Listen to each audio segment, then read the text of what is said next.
Okay, here we have a waltz worm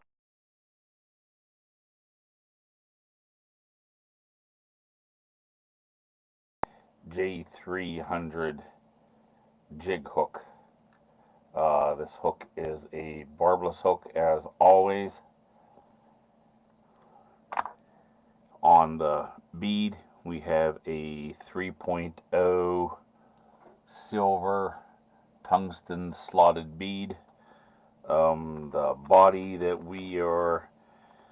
material we will be using today is a hare's ear plus dubbin tan mixed with a Dave Whitlock that his SLF dubbing here. You can see it has some nice little glitter to it here, some nice shine. So which when mixed up into a coffee grinder, it gives me a nice little blend here. Not as spiky on the dubbing, even though there is a lot of spike to it, but just seems to be a little bit more controllable when you take it through the coffee grinder. Let's put one here in the vise.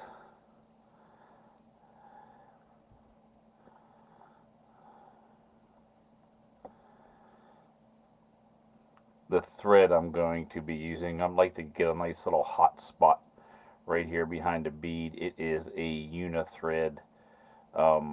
It is a 8/0 thread with a fire orange, it's called. It's just a hot fluorescent orange thread.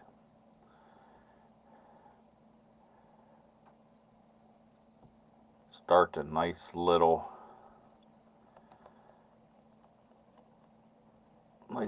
thread there behind the bead. Get that to lock down.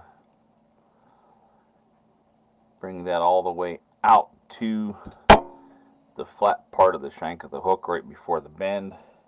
Trim off that tag end, and I like to bring my thread back up to that little thread dam that we built right behind the bead. Purpose is for what I'm going to do is I like to get a nice little taper up on this fly. In order to get that here pretty quick, I like to do one little base of my dubbing from the bead down to the other part of the hook, covering up all that thread. I don't build the taper there. I just do a nice little thin part of the body underneath. Plus it gives it a couple little bit layers, kind of helps it be a little bit more durable. And here, using dubbing, always remember, less is more when using dubbing. This is another reason why I like to do this here in 2 layers, because I am using less dubbing here, trying to build up a nice little body without using a big chunk of dubbing there onto the thread. So what I'm going to start here, work my way back. I think I hit the camera there. I apologize. I'm going to do nice little touching wraps all the way back, covering up all of the thread. Not building any taper, just worrying about taking it, touching wraps all the way back. Tighten up my dubbing and maybe just add just a little bit more here. This might take me all the way up to the head. Now this is where I start doing my taper here. On my taper, I don't start doing a wrap right off the bat here. I kind of leave that tail part right there be. I try to do maybe like 2 wraps in. So there's 1 wrap, there's 2 wraps.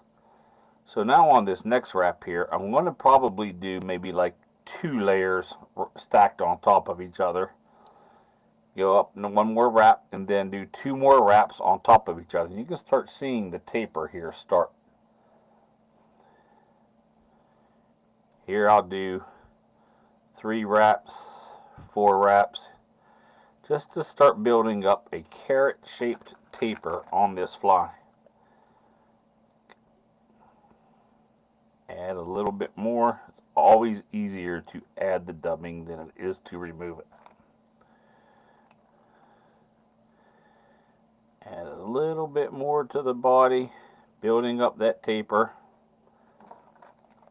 I'm going to go a little bit more here right behind the bead. It ended up just a little bit short.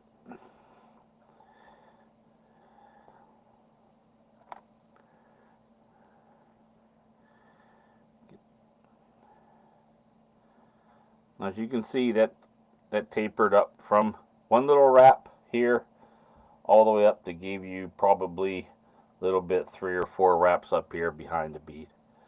Now with this orange thread here, I like to build up myself a nice little hot spot. Just one more attractant to the fly. The fly is already useful itself, but with this hot spot, it just adds one more attractant for them trout. Couple 4 or 5 turn whip finishes. I do not use any. Oh, thread broke here, but I think I got lucky.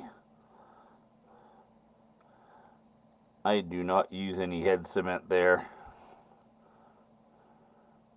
That's why I do a couple turn finish.